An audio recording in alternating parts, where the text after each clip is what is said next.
Anteontem eu estava conversando com meu marido e ele comentou: estamos vivendo um momento muito maluco da história, estamos vendo a democracia acabar. Alguma coisa assim. Eu não acho que esteja acabando a democracia, pelo menos não de vez. Mas eu concordo que estamos entrando em mais um ciclo de regimes autoritários da história. Eu fico imaginando como que os progressistas de um século atrás deviam se sentir angustiados, da mesma forma como a gente se sente hoje. Em 1925, ou seja, exatamente 100 anos atrás, Benito Mussolini estabeleceu sua ditadura totalitária lá na Itália, que ele já governava como primeiro-ministro havia 3 anos. Também em 1925, a Alemanha, terra de filósofos geniais e que vivia uma democracia plena, colocava no poder um militar conservador nacionalista. E apenas 8 anos depois, Adolf Hitler foi nomeado chanceler. Em Portugal, a ditadura de Salazar durou de 1933 a 1974. Entre 39 e 75, Franco governou a Espanha, também como ditador. Quando as ditaduras começavam a ser derrubadas na Europa, passaram a se fortalecer aqui, na América Latina. Entre os anos 50 e 1970, vários de seus países viveram ditaduras de extrema-direita, instauradas com apoio dos Estados Unidos. Paraguai, desde 1954. Bolívia, 1964. Brasil também, 64 até 1985. Uruguai e Chile, 73. Argentina, 76.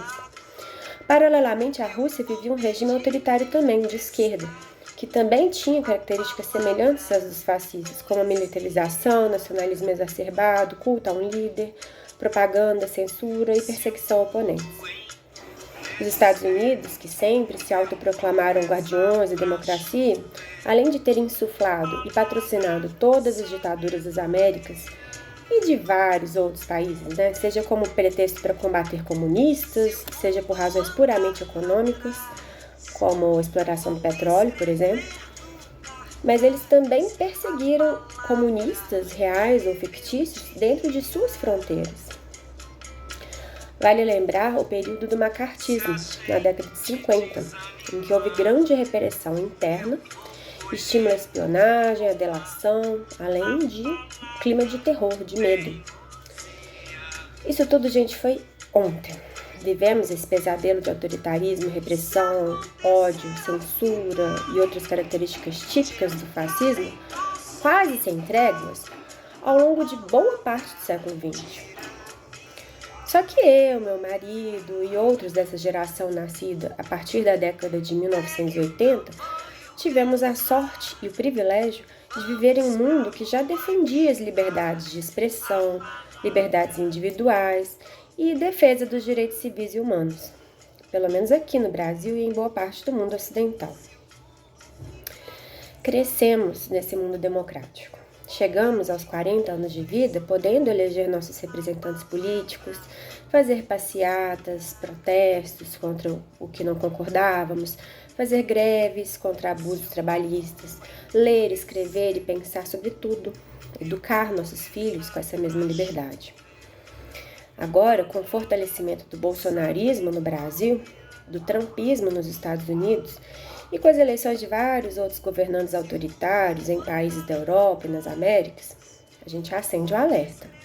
A democracia está prestes a acabar. De novo. Talvez dessa vez seja pior do que no século passado e em outros ciclos anteriores. Lembram da Idade Média, né? Por algumas razões. Dessa vez a gente tem toda uma tecnologia que está sendo usada para fortalecer os pensamentos extremistas e disseminar desinformação e fake news. Se na época de Hitler ele só tinha jornais, cartazes e rádio para se comunicar, hoje a gente tem mentiras e propaganda sendo bombardeadas num celular, chegando às pessoas pelas palmas de suas mãos, na hora que acordam até a hora que vão dormir. Além disso, o que Donald Trump está instaurando nos Estados Unidos hoje não tem precedência na história daquele país. Querendo ou não, o que acontece lá impacta em todo mundo, de várias formas. Ver aquele império ruir, como previram alguns pensadores e vem prevendo, abre todo um chão à nossa frente. Não podemos nem imaginar como será o mundo das gerações futuras. Vai ser melhor? Vai ser pior? Ontem li uma entrevista da BBC com o professor da Universidade de Yale, Jason Statham, que é autor do livro best-seller Como Funciona o Fascismo. Nessa entrevista ele diz que os Estados Unidos de hoje, abril de 2025, já pode ser considerado um país em regime fascista e vivendo uma ditadura. Imediatamente eu lembrei do que tinha me dito o Beto, meu marido, na véspera, e fiquei pensando em todas essas coisas que eu falei até agora. Separei alguns trechos, tá? Dizer, se referindo aos Estados Unidos, abre aspas, as instituições democráticas vão ser atacadas. O Estado de Direito já foi violado. Estão prendendo estudantes. Acho que já somos um regime fascista. O presidente e Elon Musk, outra fala dele, estão fazendo o que querem. Os tribunais são um desastre. Não somos a Alemanha nazista, mas estamos a caminho de algo muito ruim. Outro trecho. Estão atacando a mídia, os tribunais, as universidades.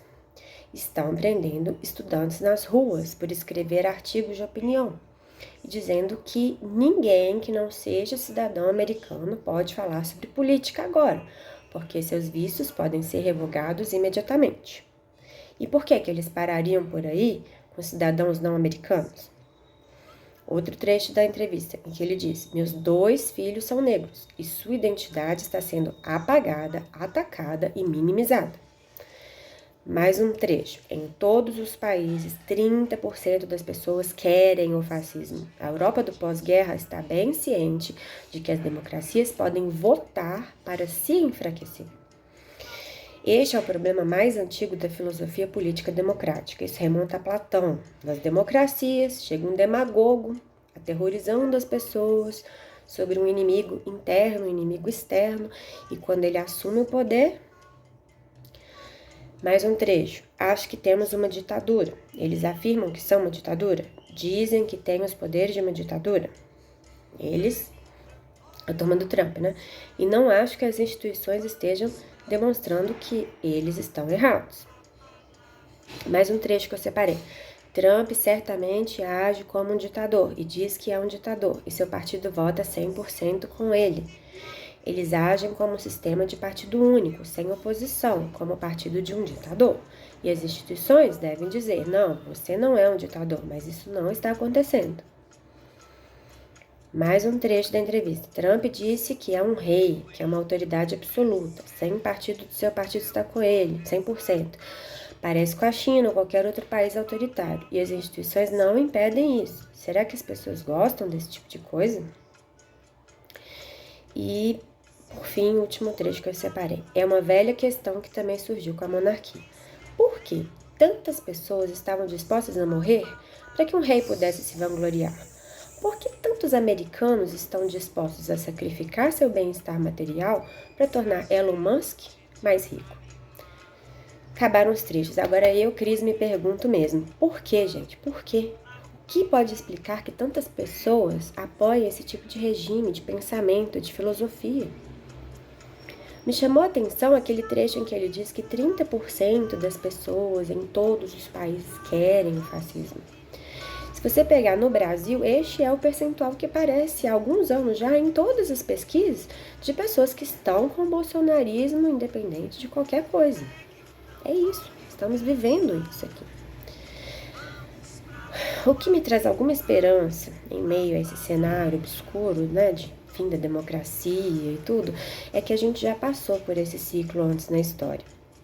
E embora as armas que os ditadores tinham fossem menos poderosas do que eles têm hoje, basta olhar a inteligência artificial aí, à mão de qualquer um, sendo capaz até de colocar palavras nas bocas das pessoas, o fato é que o restante da sociedade também tinha muito menos ferramentas e muito menos possibilidade de reação ao autoritarismo do que temos hoje. E ainda assim, aquela parcela da população conseguiu reagir. Nossos pais, avós e outros ancestrais conseguiram sobreviver a grupos truculentos e cruéis no passado. Então, talvez a nossa geração e a dos nossos filhos também consiga encontrar uma saída. Que a gente se inspire nessa música que está tocando baixinho, Samba da Utopia. A história está sempre se repetindo. Cabe a nós conhecermos o passado, para evitar que as piores tragédias voltem no presente e no futuro, e também para saber como podemos nos livrar delas quando tiverem realmente voltado.